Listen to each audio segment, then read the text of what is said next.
નમસ્કાર, આપ જોઈ રહ્યા છો વીટીવી ન્યૂઝ અને આપની સાથે હું છું તોરલ. ભારતીય રાજકારણનો આજનો દિવસ ખૂબ જ મહત્વપૂર્ણ, ભારત માટે પણ ખૂબ જ મહત્વપૂર્ણ, કારણ કે આજે શપથવિધિ સમારોહ છે. લોકસભાની ચૂંટણી પૂર્ણ થઈ અને ત્યારબાદ જે પરિણામો સામે આવ્યા, ઘણા લાંબા સમયથી જેની તમામ લોકો રાહ જોઈ રહ્યા હતા, પ્રધાનમંત્રી નરેન્દ્ર મોદી ફરી એક વખત પ્રધાનમંત્રી તરીકેના તેઓએ શપથ ગ્રહણ કર્યા છે. 2014, 2019 અને 2024 એમ સતત ત્રીજી વખત પ્રધાનમંત્રી તરીકે શપથ તેઓએ ગ્રહણ કર્યા છે. અન્ય કેટલાક મહત્વપૂર્ણ નામ પણ સામે આવી રહ્યા છે. આખરે કયા કયા ધારાધોરણોને આધારે આ તમામ નામ નક્કી કરવામાં આવ્યા?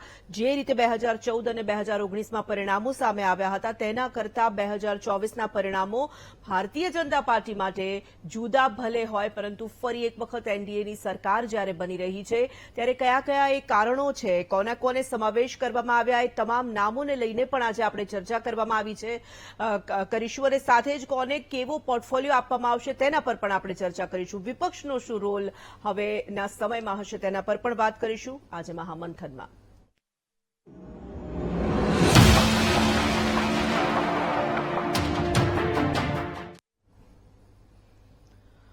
તો શપથ ગ્રહણ સમારોહ હજી ચાલી રહ્યો છે અને જે રીતે એક બાદ એક તમામ લોકોના નામ સામે આવી રહ્યા છે, આપણે આગળ વધીશું આ ચર્ચામાં અને આપણી સાથે જે ગેસ્ટ પેનલ જોડાઈ ચૂકી છે તે લોકોનું સ્વાગત કરીએ છીએ. ભાજપમાંથી પ્રવક્તા રાજુ ધ્રુવ આપણી સાથે જોડાયા છે, કોંગ્રેસમાંથી પ્રવક્તા ગીતાબેન પટેલ આપણી સાથે ચર્ચામાં સહભાગી થયા, રાજકીય વિશ્લેષક સુધીરભાઈ રાવલ છે આપણી સાથે, તો વરિષ્ઠ પત્રકારો નરેશ વરિયા અને જગદીશ મહેતા પણ જોડાઈ ગયા છે. આપ તમામનું ખૂબ ખૂબ સ્વાગત. સુધીરભાઈ, ખૂબ જ મહત્વપૂર્ણ દિવસ આજનો કહી શકાય. 2014, 2019 અને હવે 2024, અને તેમાં પણ જ્યારે આપણે ગુજરાતમાં બેસીને ચર્ચા કરી રહ્યા છે, એક ગુજરાતી જ્યારે આપણને નેતા મળતા હોય, એક પ્રધાનમંત્રી મળતા હોય, તો સ્વાભાવિક આજનો દિવસ તમામ ગુજરાતીઓ માટે તો ખૂબ ગૌરવની ક્ષણ સમાન છે.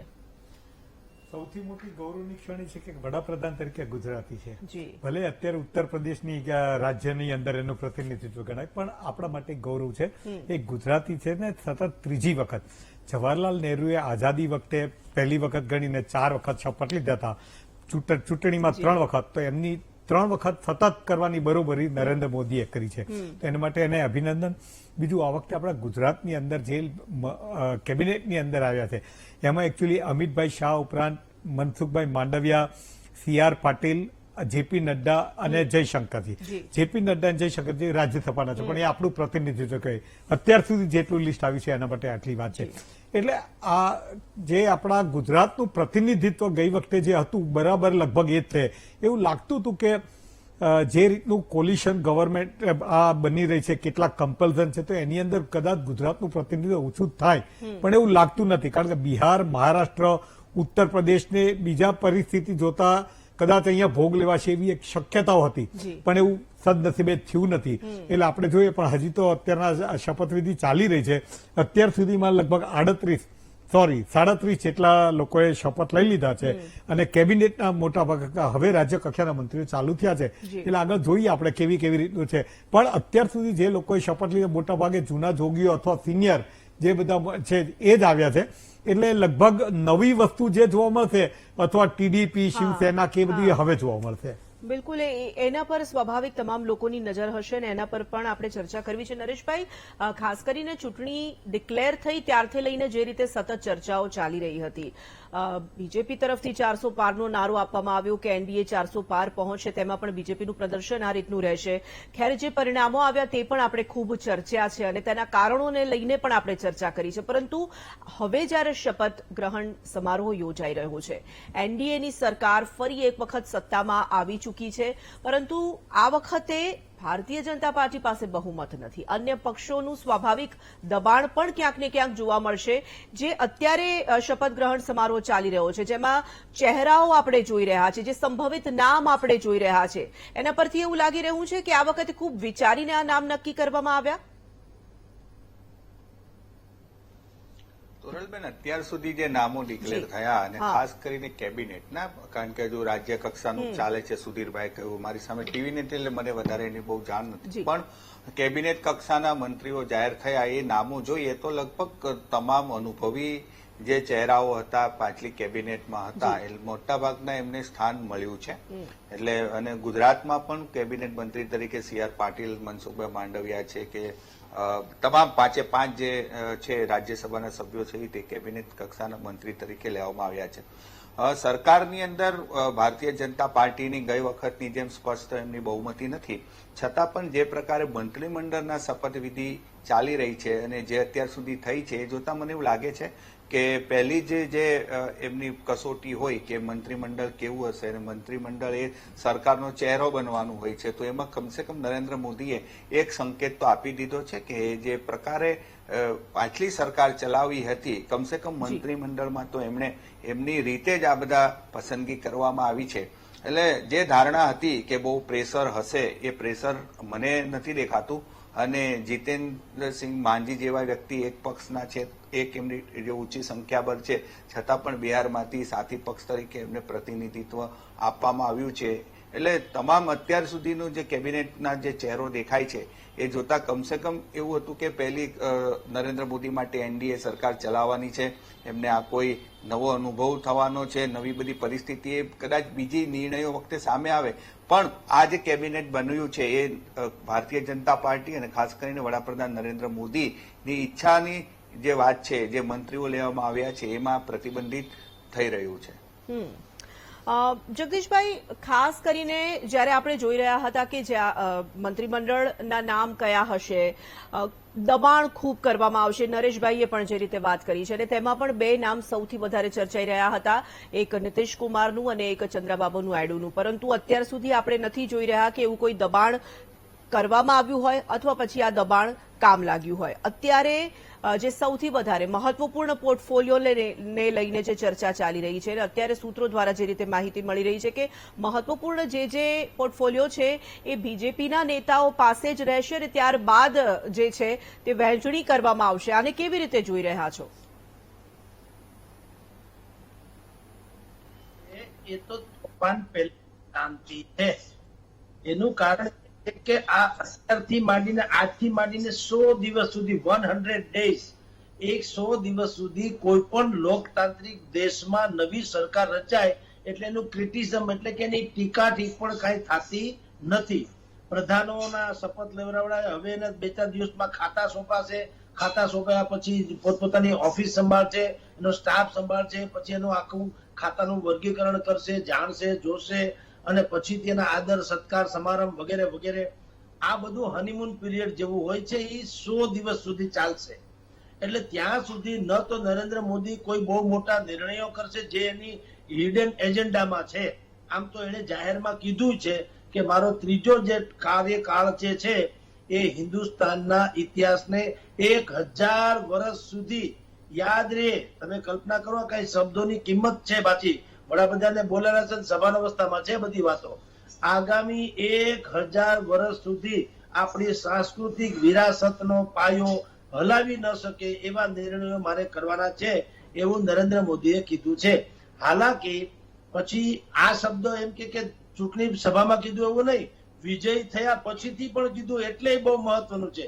કારણ કે ખબર છે કે 240 બેઠક જ મળી છે, તેમ છતાં આવું બોલવું એનું ગુજરાતી એ છે કે હવે પછીના 3 મહિનાનો સમય જે 100 ડેઝ હું કહું છું કે લોકતાંત્રિક રાષ્ટ્રોમાં એવો એક નૈતિક સદાચાર છે કે 100 દિવસ સુધી સરકારની કોઈ ટીકા ટિપ્પણ કરવી નહીં. તો એ 100 દિવસમાં CR પાટીલને પણ ત્યાં લઈ ગયા છે અને અમિત શાહ તો છે જ. આ બેયને ભેગા કરી અને ભારતીય જનતા પાર્ટી જે અત્યારે 240માં અટકી ગઈ છે એ 272 નહીં 300 ને આડે ગાળે લાવીને જ જમશે. ગમે તેમ ભાઈ હું કેન કુક જે અત્યારે ગુજરાતમાં કરવામાં આવ્યું કે જેટલા કોંગ્રેસી ધારાસભ્યો હતા એને પણ ભારતીય જનતા પાર્ટીમાં જોઈન કરી દીધા અને 5 પેટા ચૂંટણી થઈમાં જાણીએ છીએ કે 5 જીતી તો ગયા ધારાસભ્યો, એમાંથી 4 તો હાડો હાડ કોંગ્રેસી છે જેને ભારતીય જનતા પાર્ટીને ગાળો દેવામાં કઈ ખામી નથી રાખી. એ લોકો પણ અત્યારે કેસરીઓ ખેસ પહેરીને જીતી ગયા અને આનંદ મંગળ કરે છે. તો અમિત શાહ અને CR પાટીલ બે જો કેન્દ્રમાં ભેગા થાય અને પહેલા 100 દિવસ સુધી જો બીજું કોઈ કામ ન હોય મોટા, મેં તમને કીધું એવા કોઈ પણ કે કોમન સિવિલ કોડ કે જે કોઈ તમે કયો જે એના ભાથામાં તીર છે નરેન્દ્ર મોદીના, એ હમણાં કઈ બાણે આમ પછાણે ચડાવે એમ નથી.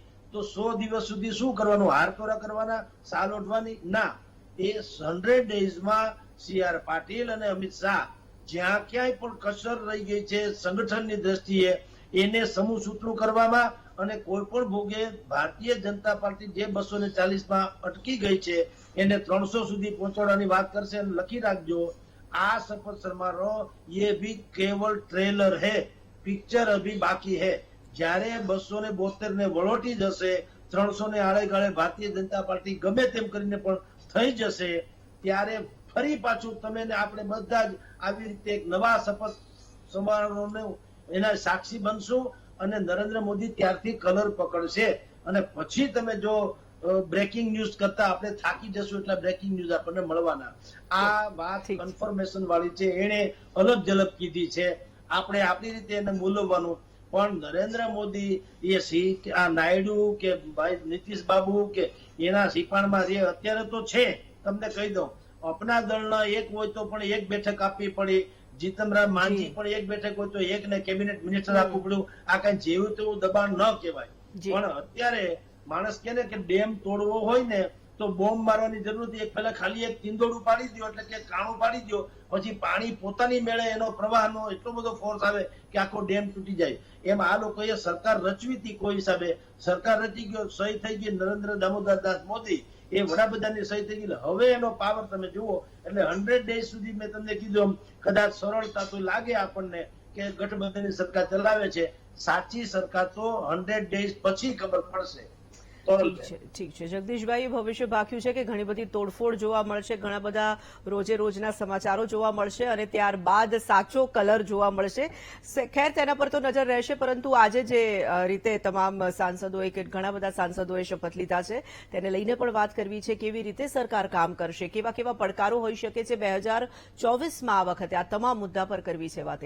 વેલકમ બેક, મહામંથનમાં પુનઃ સ્વાગત છે। આપણે ચર્ચા કરી રહ્યા છીએ, આજે શપથ ગ્રહણ સમારોહ છે, અનેક લોકોના જે નામ સામે આવ્યા, અનેક નવા લોકો, નવા સાંસદોએ જે શપથ ગ્રહણ કર્યા છે અને કયા કયા પક્ષોને પ્રાધાન્ય આપવામાં આવ્યું, કયા રાજ્યને પ્રાધાન્ય આપવામાં આવ્યું, કઈ જાતિ જ્ઞાતિને પ્રાધાન્ય આપવામાં આવ્યું, આ તમામ મુદ્દાઓ પર આપણે વાત કરી રહ્યા છીએ। ચર્ચામાં સીધા આગળ વધીશું। ગીતાબેન, તમારા માટે પણ આજે મહત્વનો દિવસ, વિપક્ષ તરીકે ખૂબ મજબૂત થયા છો, આપણે સતત મને લાગે છે એક્ઝિટ પોલથી લઈને આજ સુધી ચર્ચા કરતા આવ્યા છીએ અને જે રીતે આંકડામાં વધારો થયો છે, સ્વાભાવિક આત્મવિશ્વાસમાં પણ ખૂબ વધારો થયો છે, એક મજબૂત વિપક્ષ તરીકે હવે તમારી પણ જવાબદારી છે આ શપથ ગ્રહણ સમારોહમાં। ખેર તમારો કોઈ રોલ ભલે ન હોય, પરંતુ ઇન્ડિયા ગઠબંધનનો હવેનો જે રોલ છે તે ખૂબ મહત્વપૂર્ણ રહેવાનો છે। બિલકુલ તોરલ, સાચી વાત છે કે વિરોધ પક્ષમાં ઘણા ટાઈમથી છીએ એટલે અને અત્યારે ફરીથી કહેવાય કે મજબૂત થઈને આવ્યા છીએ, ક્યાંક સરકાર બનાવતા રહી ગયા છીએ અને આમ તો ગુજરાતના આપણા નરેન્દ્ર મોદી છે એટલે જેટલા પણ સાંસદોએ મંત્રી તરીકે અને વડાપ્રધાન તરીકે જે શપથ લીધી એને ખૂબ ખૂબ શુભેચ્છાઓ આપું છું કે રાજનીતિમાં ખેલદિલી હોવી જરૂરી છે। એટલે ખૂબ સારી રીતે આ નવી સરકાર, જેમ જગદીશભાઈએ તો બહુ સરસ વિસ્તારથી કહ્યું એટલે એમને હું સમર્થન આપી દઉં છું, એ વાતો રિપીટ નથી કરતી, પણ આ સરકારના જે શપથ લીધા છે જેટલા મંત્રીઓમાં ગુજરાતને પણ પ્રાધાન્ય આપવામાં આવ્યું છે। એટલે ગુજરાતની અંદર જેટલા પણ સાંસદો છે અને દેશની અંદર જો ખૂબ સારી રીતે જે કામો એમના બાકી છે, જો કે અત્યાર સુધીમાં જેટલી એમને ગેરંટીઓ આપી છે ને જે સત્તામાં જે વાયદાઓ વચનો આપીને ગયા હતા એમાંના હજી એક પણ પૂરા થયા નથી, પણ છતાંય ત્રીજી વાર એમને શપથ લીધી છે એટલે આશા રાખું છું કે આજથી 10 વર્ષ પહેલા જે વાયદાઓ વચનો આપેલા હતા એ પૂરા કરે, અને ન કરે તો હવે અમે વિરોધ પક્ષ તરીકે ખૂબ મજબૂત થયા છીએ તો એ કાન મળીને કરાવવા પડશે તો એ કરાવીશું। અને અમે ખૂબ સારી ગેરંટીઓ લઈને લોકો વચ્ચે ગયા હતા, અમે મતો માંગ્યા, પણ આખરે પરિણામ જે આવ્યું તે પણ વિરોધ પક્ષ તરીકેની જે અમારી ઇન્ડિયા ગઠબંધનની જે જવાબદારીઓ છે અમે જવાબદારીઓ નિભાવીશું ખરા, પણ આગામી દિવસોમાં કોંગ્રેસ ખૂબ મજબૂત થઈને આવ્યું છે, અમારું ગઠબંધન મજબૂત થઈને બહાર આવ્યું છે, તો આવનારા દિવસોમાં અમારું સંગઠન, અમારા કાર્યકર્તાઓ મજબૂત થઈને જેટલા પણ ઇલેક્શનો ટૂંક સમયમાં ગુજરાતની અંદર પણ કોર્પોરેશનના ઇલેક્શનો આવવાના છે તો બધા એ તાકાતથી, હિંમતથી, કારણ કે સંગઠન એકદમ નિરાશ હતું, પરિણામો ખૂબ ટાઈમથી નહોતા આવતા, એટલે આ વખતે જે પરિણામો આવ્યા છે કાર્યકર્તાઓમાં પણ ઉત્સાહ છે અને એમને પણ તાકાતથી લડવાનો એક જોમ અને જુસ્સો આવ્યો અને ગુજરાતમાં બહુ ટાઈમ પહેલા પછી એક સીટ આવી છે એટલે ગેનીબેન ખૂબ તાકાતથી બહાર આવ્યા. એવી રીતે ગુજરાતની અંદર પણ સારા પરિણામો આગામી દિવસોમાં આવશે અને કાર્યકર્તાઓ તાકાતથી લડશે અને અમને જે જવાબદારી આ દેશની જનતાએ આપી છે એ અમે અમારી ઈમાનદારીથી નિભાવીશું. રાજુભાઈ, આપને ફરી એક વખત ખૂબ ખૂબ અભિનંદન. સ્વાભાવિક આપના માટે તો ખૂબ જ મહત્વપૂર્ણ આ દિવસ છે. 14, 19 અને 24 ત્રીજી વખત સતત આપના પક્ષના નેતા પ્રધાનમંત્રી તરીકે શપથ લઈ રહ્યા છે. આપની સરકાર ફરીથી આજે શપથ લઈ લીધા એટલે વિધિવત રીતે હવે ગઠન થઈ ચૂક્યું છે. કેવી રીતે જોઈ રહ્યા છો? અને સાથે સાથે આપની પાસેથી મારે સમજવું છે કે પડકારો કેટલા છે આ વખતે?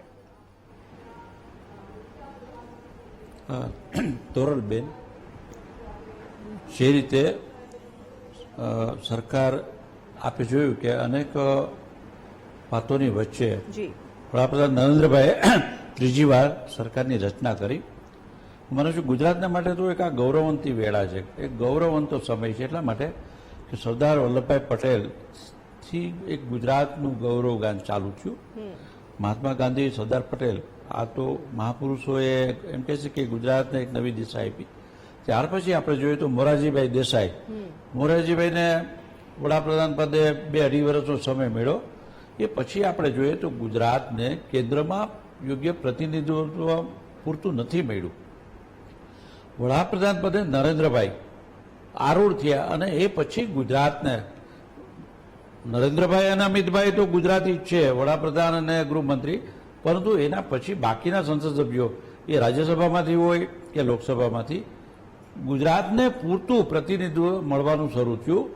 આજે એક વાત એ થઈ કે અમે વાયદાઓ પૂરા કર્યા. 2014માં અમે જે વાતો કરી એ મોટાભાગના મહદઅંશે અમે પૂરા કરી નાખ્યા. અને અમે તો જેના વાયદા નહોતા આપ્યા. હું માનું છું કે નરેન્દ્રભાઈએ ઘણી બધી વસ્તુઓ કે જે અમારા સંકલ્પ પત્રમાં ન હોય અથવા જેને અમે અમારા ઘોષણાપત્રમાં ન હોય એવા પણ ઘણા બધા એમ કહે છે કે યોજનાઓ, પ્રકલ્પો પ્રજાને આપ્યા છે.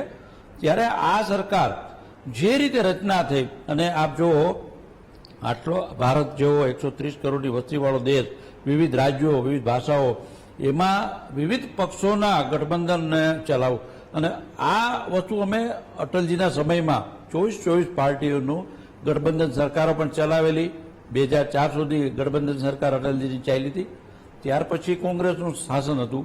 પરંતુ 2014, 2019 અને હવે 24થી એક આખી નવી ઇનિંગ શરૂ થાય છે. વડાપ્રધાન નરેન્દ્રભાઈ મોદી જે રીતે એમને સ્થિર સરકાર આપી, દેશને નરેન્દ્રભાઈ વડાપ્રધાન બન્યા ત્યારે આપણે જોઈએ તો વિદેશોમાં, દેશમાં ચારે બાજુ એક કહી શકીએ રાજકીય અસ્થિરતા જેવું વાતાવરણ હતું. દેશનું શાસન થોડું કમજોર બન્યું હતું. એવા સંજોગોમાં નરેન્દ્રભાઈએ વડાપ્રધાન પદને ગરિમા બક્ષી. એમણે જે મજબૂતાઈ શાસન સાથે 2014થી 2019 સુધી શાસન આપ્યું, સંપૂર્ણપણે પારદર્શી પ્રામાણિક શાસન આપ્યું. 2019થી 2024 એમાં આપ જુઓ કે અનેકવિધ યોજનાઓ નરેન્દ્રભાઈ આપી. આજે ગુજરાતને તો ઘણું એટલું આપ્યું કે આજે ગુજરાતની સૌથી પહેલી વડાપ્રધાન નરેન્દ્રભાઈ બન્યા પછી મળી આપને. આપ જુઓ કે એરપોર્ટની વાત હોય, સૌથી મોટો ગુજરાતની જીવાદોરી સમૂહ, ગુજરાતનો પ્રાણ પ્રશ્ન એ નર્મદા બંધ હતો. નર્મદા બંધનું ખાતમુહૂર્ત જવાહરલાલ નહેરુના હસ્તે થયું અને કોઈ કાળે પૂરો ન થતો. 2004થી 2014 સુધી વડાપ્રધાન પદે મનમોહનસિંહ હતા. શ્રીમતી સોનિયા ગાંધી યુપીએના ચેરપર્સન હતા. ગુજરાતના સંસદ સભ્યો એમને મળવા જાય, મનમોહનસિંહ સાંભળે, કોઈ નિર્ણય ન લે અને એક ગુજરાતી વડાપ્રધાન પદે બેસે અને થોડાક દિવસોમાં નર્મદા બંધના દરવાજાની મંજૂરી મળી જાય, નર્મદા બંધની ઊંચાઈ વધારવાની મંજૂરી મળી જાય.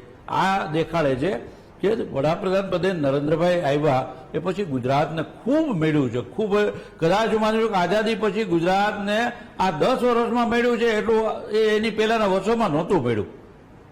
સૌ ગુજરાતીઓ માટે ગૌરવની વાત છે કે એક ખમીરવંતો, એક શૌર્યવાન ગુજરાતી, એક દીર્ઘદ્રષ્ટા એમ કહી શકીએ કે વિઝનરી વડાપ્રધાન ગુજરાતે દેશને આપ્યો છે.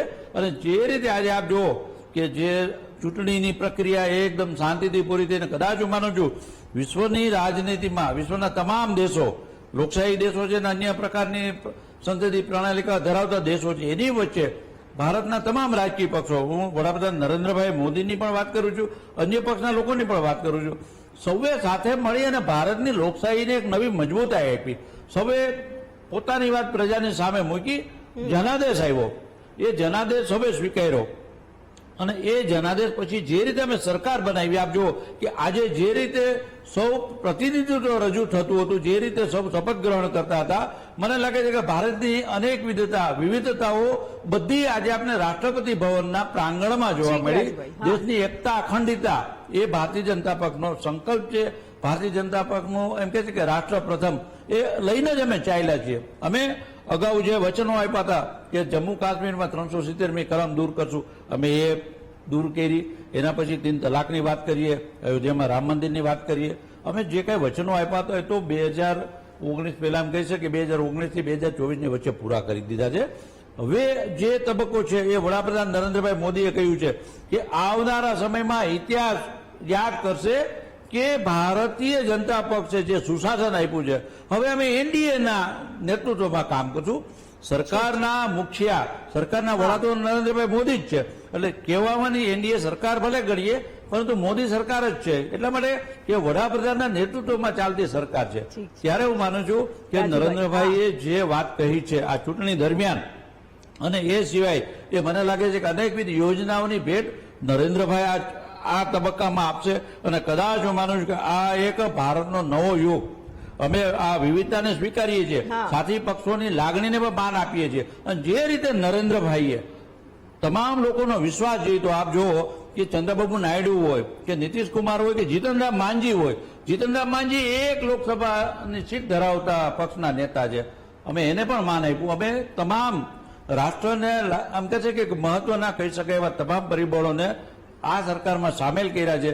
રાષ્ટ્રની ખરાતમાં આમ કહે છે કે લોકશાહીનું એક ધબકતું હૃદય એ આજે શપથવિધિ સમારોહમાં પ્રતિબિંબિત થતું હતું. ત્યારે હું માનું છું કે આવનારો સમય ગુજરાતનો છે, દેશનો છે. નરેન્દ્રભાઈએ જે વાત કરી છે કે ઇતિહાસમાં અમર થઈ જાય એવા અનેકવિધ વિચારો સાથે એ અમલીકરણ કરશે. મને લાગે છે કે દેશ એક નવી એરા, નવા યુગમાં પ્રવેશી રહ્યો છે. ત્યારે આવનારો સમય ગુજરાતને માટે શું કહેવાનું છે તમારે? મારે ખેર પડકારો વિશે વાત કરવી હતી પરંતુ તમે અત્યાર સુધીની સિદ્ધિઓ વિશે જ વાત કરી.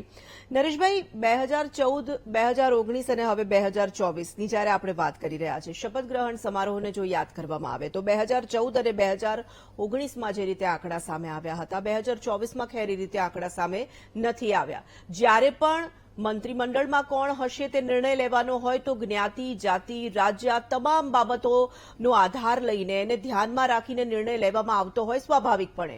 આ વખતે તેમાં એક નવું ફેક્ટર ઉમેરાયું છે, મહત્વપૂર્ણ ફેક્ટર ઉમેરાયું છે, એ છે રાજકીય પક્ષો. રાજકીય પક્ષોને નજરઅંદાજ કરીને આ વખતે કોઈ નામ નક્કી નહીં કરી શકાય.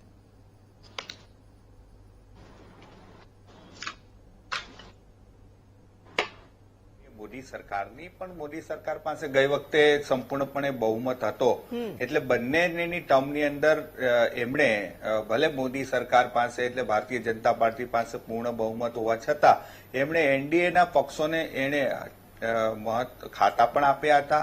એક પક્ષના રામદાસ આઠવલેને પણ મંત્રી બનાવ્યા હતા. આ વખતે પણ એ મંત્રી બન્યા હશે. કહેવાનો ભાવાર્થ એ છે કે આવી પરિસ્થિતિમાં પણ ત્યારે વડાપ્રધાન નરેન્દ્ર મોદીએ એનડીએની એક પ્રકારે સરકાર ચલાવી હતી, પરંતુ જે પક્ષો હતા એમનું કોઈક એવો મત કે એવું વજન એમાં પડતું નહોતું. હવે મજબૂરી છે કે એમને બંને મોટા પક્ષ જેડીયુ અને ટીડીપીને સાથે રાખવાના છે. નિર્ણયમાં એની ભાગીદારી આવશે. પાછલી બે સરકારોમાં નિર્ણયની ભાગીદારી નહોતી, આ વખતે નિર્ણયની ભાગીદારી આવશે. અને એના કરતા પણ હજુ તો મંત્રીઓએ શપથ લીધા છે.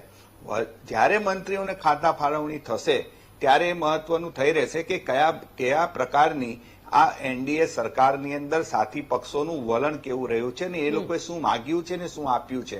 એ પછી જ્યારે સરકાર પ્રારંભ થશે અને ત્યાં સ્પીકરની નિમણૂક કરવામાં આવશે, એ સ્પીકર કોણ હશે, આ બાબતો પણ એટલી જ મહત્વની રહેશે. એટલે અત્યારની પરિસ્થિતિમાં એવું ચોક્કસ છે કે જે ગઈ પરિસ્થિતિ હતી બંને ટર્મની એ કરતા અત્યારે એમણે જે પણ મંત્રીમંડળ રચ્યું છે, જે પણ લોકોને લીધા છે, એ લગભગ ભલે આપણને હાથ ઉપર દેખાય છે પણ એ બંને પક્ષોને એટલે નીતિશ અને નાયડુને પણ એમણે વિશ્વાસમાં લીધા હોય અને આ પ્રકારે એમણે આપ્યું હોય. કારણ કે પ્રારંભિક સમયે જો ઓહાપો થાય તો પહેલી જ ગ્રાસે જે લોકો શંકાએ કે ઉપજાવે છે કે નરેન્દ્ર મોદીને આ પ્રકારે મજબૂર જે જનાદેશ આવ્યો છે એ પ્રકારનો જનાદેશ સાથેની સરકાર ચલાવવાનો અનુભવ નથી, તો પ્રથમ વખતે જ એની સામે અંગુલો નિર્દેશ થાય. એટલે હું માનું છું કે અત્યારે જે પણ મંત્રીમંડળની રચના થઈ છે એ પાછલી સરકારોની સમકક્ષ ખરેખર એમણે થોડુંક સમાધાન વલણ પણ અપનાવ્યું હશે, પણ જે મનમુટાવ થવો જોઈએ, જે મનદુખ થવું જોઈએ એવી બધી સપાટી પર આવી નથી. હા, એનસીપી છે અજીત પવારની, એને થોડુંક મનદુખની વાતો આવી છે, પણ જે પ્રેશર ટેકનિકની વાત છે હું માનું ત્યાં સુધી હજુ સુધી દેખાઈ નથી. ખાતા ફાળવણી પછી શું થાય છે એ પણ આપણે જોવું પડશે. જગદીશભાઈ, ખાસ કરીને નિર્ણયો લેવાની આપણે વાત કરીએ કે નિર્ણયો લેવાનો જ્યારે સમય હશે તેની આપણે વાત કરીએ. નીતિશ કુમારની પાર્ટી હોય કે પછી ચંદ્રબાબુની નાયડુની જે પાર્ટી હોય, ખાસ કરીને આ જે બધી પાર્ટીઓ છે, આ જે રાજકીય પક્ષો છે, એક થોડી જુદી વિચારધારા સાથે જોડાયેલા છે. ખેર, એનડીએમાં છે, તેઓ સાથી પક્ષ છે, હવે એક સાથે કામ કરશે, બધી જ વાત બરાબર, પરંતુ કેટલીક બાબતો એવી છે કે જેમાં વિચારધારામાં મેળ નથી આવતો. આ બધા પડકારો બની શકે છે આગામી સમયમાં. તમે તો ખેર ભવિષ્ય બાકી દીધું છે કે બહુ જ મોટી ઉથલપાથલ થવાની છે, પણ આપણે અત્યારે સંભાવનાઓ પર વાત કરીએ. બિલકુલ બિલકુલ બેન, આપણે તમે જેમ કીધું એમ જ થવાનું છે, કારણ કે અત્યારે જે કુંભો આખો શપથ લઈ રહ્યો છે એમાં જુદી છે જિંદગી મિજાજે જુદી બંદગી છે નમાજે જુદા અર્થ છે શબ્દોના બોલવા પર અને છે શબ્દો જુદા અવાજે. દરેક વસ્તુનો પોતાના અલગ અલગ વિચારધારા છે. એમાંય ચંદ્રબાબુ નાયડુ અને નરેન્દ્ર મોદી, આને તો કોઈ મેળ નથી. એનું ગોઠબંધન અત્યારે ભવ્ય થયું અને બીજા ભાઈઓ કહે છે કે કમસે કમ અત્યારે તેમ લાગે છે કે શાંત છે, પણ આ શાંત જળ બહુ ઊંડા હોય. તોફાન પેલાની શાંતિ છે. હજી જેમ ખાતા ફાળવણી પણ જવા દો, નરેન્દ્ર મોદીને જે એને કીધું કે ઇતિહાસ યાદ કરે એવા જે પગલા ભરવાના છે, દાખલા તરીકે કોમન સિવિલ કોડ, આની જયારે ચટપહાટ હશે ને, માત્ર હજી તો ચહલ પહલ એવું થશે ત્યાં ચંદ્રબાબુ નાયડુ આમાંથી વયા જવાની કોશિશ કરશે. એક નાનકડા બ્રેકમાંથી આપણે રોકાઈએ છીએ. બ્રેક બાદ આ ચર્ચામાં આગળ વધીશું. સમય છે હાલ એક બ્રેકનો. કરો છો ભાઈ, હજી વાત જ કેમ કરો છો? ફોન કાપો અને રમો. ₹1 શરૂ, ઇન્ડિયાની પોતાની ગેમ લૂડો, માત્ર ઝૂપી પર. આજે ઝૂપી.com પરથી એપ ડાઉનલોડ કરો, રમો અને જીતો લાખો સુધીના રોકડ. આ રમતમાં આદત લાગી અથવા આર્થિક જોખમની સંભાવના છે. જવાબદારીપૂર્વક રમો. ચાલો થઈ જાવ શરૂ. કેસરિયાથી મન જોગી થયું રે, દિલ ઝૂમે જુઓ, મત મસ્ત થયું રે, દિલ ઝૂમે જુઓ, મત મસ્ત થયું રે. हर पल मनाओ केसरी त्योहार. विमल, बोलो जवान केसरी. कहते हैं इंसान के अंदर अच्छाई और बुराई दोनों छुपे हैं. अच्छाई गुड बैक्टीरिया और बुराई बैड बैक्टीरिया. जब तक इनका सही संतुलन पेट में बरकरार है, लाइफ और हेल्थ वेरी गुड. मगर जब बैड बैक्टीरिया गुड बैक्टीरिया पर हावी होने लगते हैं, डाइजेशन और इम्यूनिटी वेरी बैड. तभी तो इनका सही संतुलन बनाए रखने के लिए अमूल लाया है अमूल प्रोबायोटिक बटर मिल्क. वही स्वाद और साथ में बिफिडो बैक्टीरियम स्ट्रेन वाले गुड बैक्टीरिया, यानी good digestion and good immunity. हर रोज पिए अमूल प्रोबायोटिक बटर मिल्क.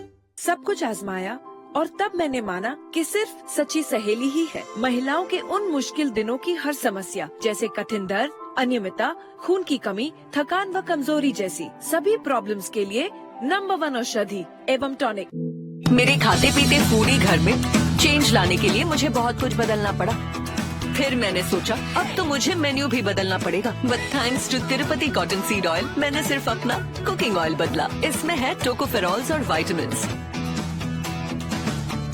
मतलब हेल्थ और टेस्ट का परफेक्ट बैलेंस. अच्छी जॉब के लिए it's a war out there, पर एट पारुल यूनिवर्सिटी रहो बेफिक्र, क्योंकि इनको बोलने की जरूरत ही नहीं, इनके प्लेसमेंट्स बोलते हैं. Join Parul university, Vadodara, Gujarat. क्यों आई हो वापस? क्यों आई हो? हाँ? मम्मी जी, इफ यू डोंट माइंड, मैं अपनी वेब सीरीज देख लूं?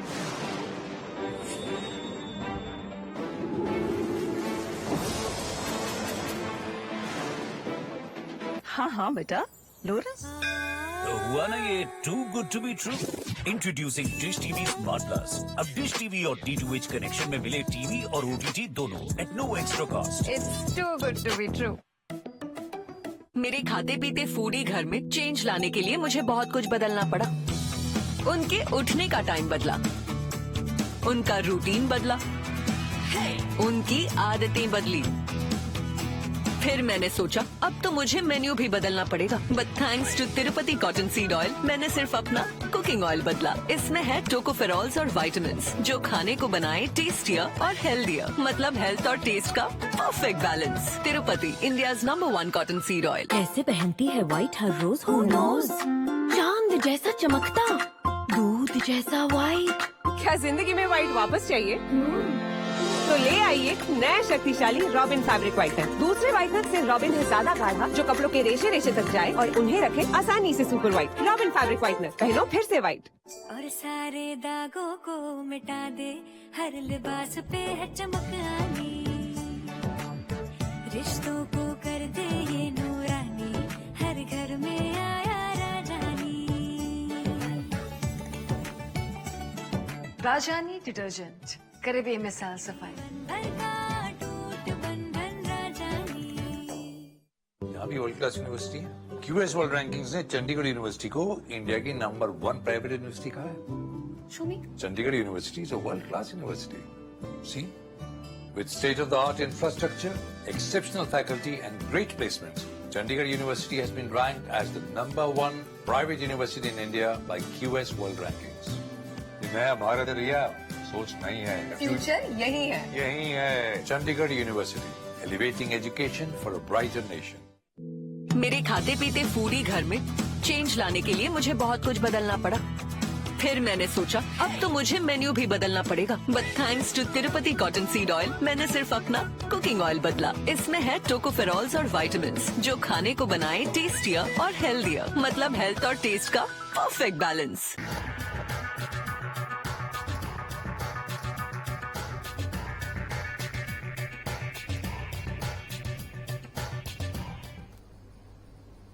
Welcome back. બ્રેક બાદ પુનઃ સ્વાગત છે. આપણે મહામંથનમાં ચર્ચા કરી રહ્યા છીએ અને સીધા ચર્ચામાં આગળ વધીશું. ગીતાબેન, જે રીતે નરેશભાઈએ પોતાનો મત વ્યક્ત કર્યો, જગદીશભાઈએ પોતાનો મત વ્યક્ત કર્યો, વાત પડકારોની આપણે ખાસ કરીને જ્યારે કરી રહ્યા છીએ, સ્વાભાવિક આ વખતે પડકારો ઘણા બધા છે.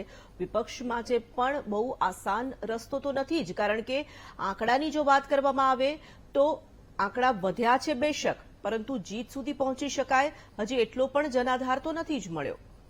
બિલકુલ સાચી વાત છે તોરલ, પણ જે પડકારો જેમ નરેન્દ્ર મોદીએ શપથ લીધા અને જે 100 દિવસની વાત કરવામાં આવે છે કે અત્યારે શપથ લે પછી કોને કયું ખાતું આપી, કારણ કે બીજેપી સરકારનું છે એક એમનો એજન્ડા છે એ હિન્દુવાદી હતો અને પછી જે પ્રમાણે જે લોકો સાથે મળીને અત્યારે જે ગઠબંધન કરીને જે અત્યારે શપથો લેવાયા છે, ઘણા લોકોની વિચારધારા જુદી જુદી લાગી રહી છે.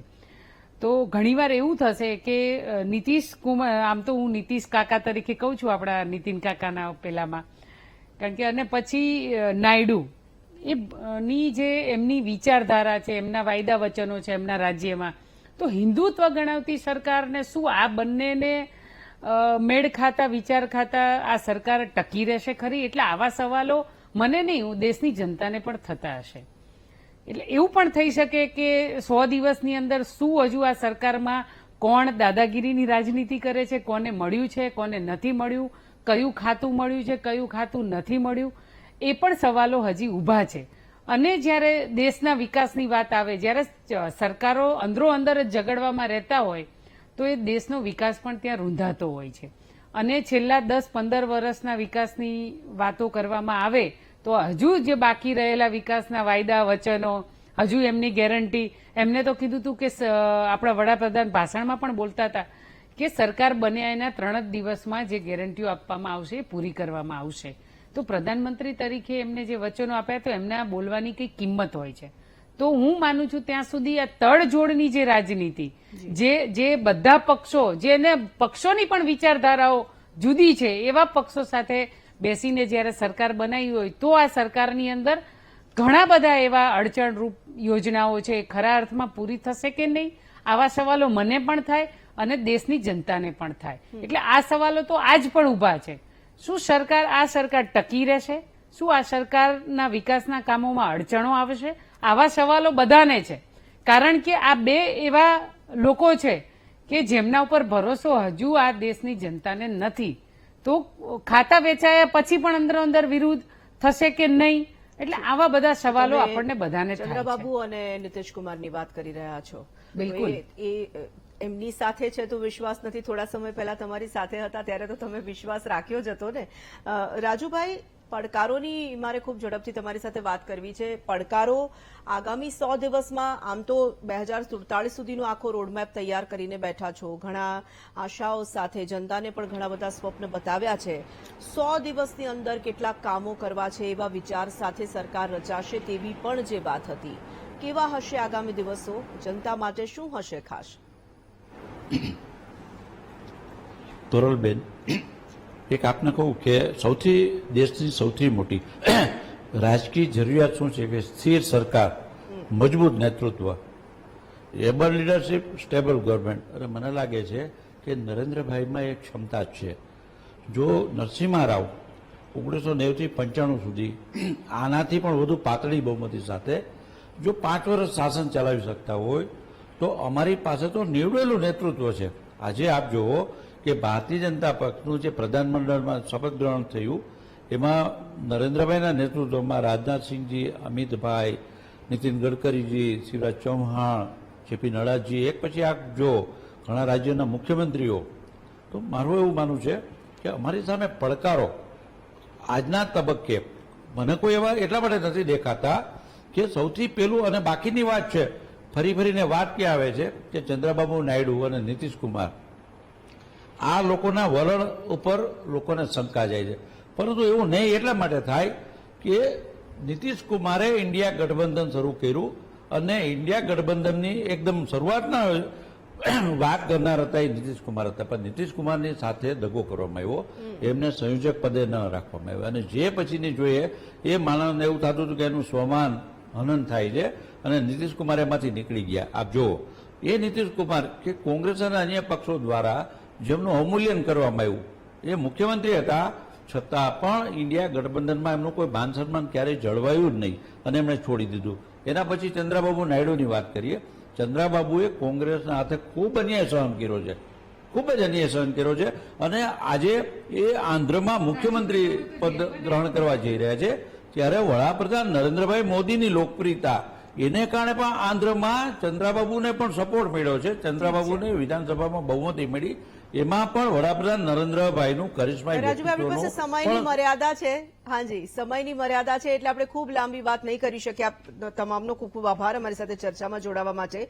તો આજનો દિવસ, જે રીતે શરૂઆતમાં પણ કહ્યું, મહત્વપૂર્ણ દિવસ છે. શપથ ગ્રહણ સમારોહ હજી પણ ચાલી રહ્યો છે, જે રીતે યોજાયો. અનેક નવા નામ પણ સામે આવ્યા, અનેક જૂના જોગીઓ પણ આપણે શપથ લેતા જોયા છે. પરંતુ મહત્વપૂર્ણ બાબત કે 2014, 2019 અને ફરી એક વખત 2024 નરેન્દ્ર મોદીએ પ્રધાનમંત્રી તરીકેના શપથ ગ્રહણ કર્યા છે. આજની આ ચર્ચામાં બસ આટલું જ. ફરી મળીશું, ત્યાં સુધી મને રજા આપશો. નમસ્કાર.